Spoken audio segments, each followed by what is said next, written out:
Hello fellow cinephiles, Film Guru here. Today I'm reviewing Fatman. This was directed by Esham and Ian Nelms and stars Mel Gibson, Walton Goggins, Anne-Marie Jean-Baptiste, Chance Hurstfield. The film really looks at the idea of what if Santa Claus really existed in the world. And he was part of it and people knew who he was and that he did exist, and he was a bit more realer than the fantasy element that we've sort of grown to know and the myth that has grown around him. What would that look like? Kris Kringle, played by Mel Gibson, also known as Santa Claus.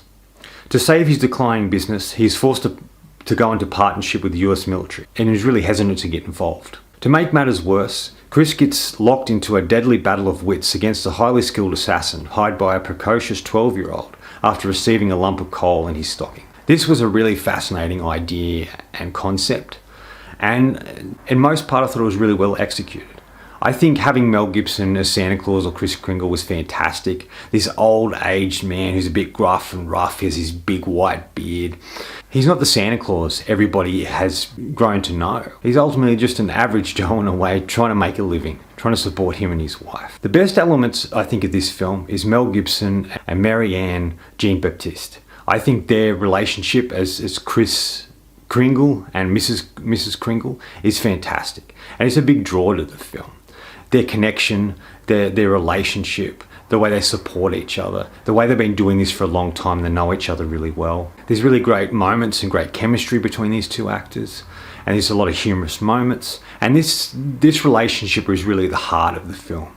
And I would have liked to see more of their relationship in the film than we actually got. We got quite a bit, but I would like to see a bit more. I thought overall, besides those two, the acting was solid. Walter Goggins was solid and playing a sort of a strange character like he's really good at playing. I think the young boy Chance Hurstfield, who hires the assassin to ultimately kill Santa Claus, is kind of solid in it as well. I like the humour in the film, and I felt there could have been a little bit more, but I did like the humour that was in it. I like there was a strange feel to it. I like that they've put Santa Claus in the real world and what that looks like. I like the elves element to it. I like the music choices in it. And there are some scenes that are surprising. And it ultimately ends in a really sort of violent shootout. And I don't know if the film really set up that violence, but I thought that was an interesting element to have in the third act, and what transpires there I really enjoyed it as well. I think the issue with this film is it doesn't quite know what it wants to be. It doesn't know whether it wants to be a balls-to-the-wall, ultra-violent film, or if it wants to be sort of an out-and-out comedy. It can't seem to quite find the right tone to involve these two in a really effective way.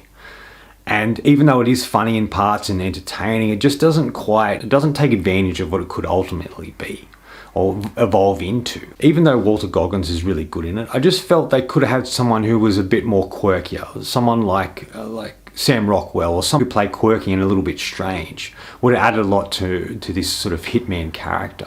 I would have liked to have seen a bit more of a connection between him and Santa Claus. But besides that, I enjoyed it. I thought it was fun and entertaining. It's one hell of a ride. And like I said, there's sort of a real violent moment at the end, and it all leads to that, and I get that, but I just felt there was no setup for the violence in the film. It felt like it saved all the violence towards the end, rather than setting up little violent moments throughout.